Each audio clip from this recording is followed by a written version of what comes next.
Telefonimni ko'ladingmi? Siz savolimga javob bering. Xabar yozgan bu qiz bilan qanaqa aloqangiz bor?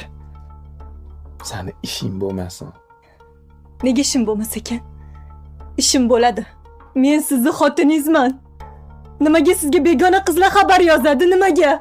Baqirma menga og'zingni ko'tarib. Savolimga javob bering deyapman. Bu ayol kim? O'chir ovozingni. Men yaxshi gapirganim sari haddingdan oshma. O'zing tinch yashaylik deb yalinib yuruvding-ku. Nimaga janjal chiqaryapsan? Har kuni uyga kelyapma. Yana nima kerak senga? Har kuni uyga kelish o'zi yetarlimi?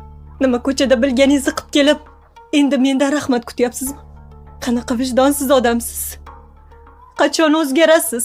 Qachon bu ishlarga nuqta qo'yasiz? Axir yaqinda ota bo'lasiz. Balki yetar. Meni ham sabrim tugayapti Abbos aka. Sabring tugayotgan bo'lsa katta ko'cha.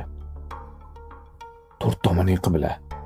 Menga hamchi jam qo'nib yashamaydigan sandagi xotinni keragi yo'q. Siz sog' emassiz. Ruh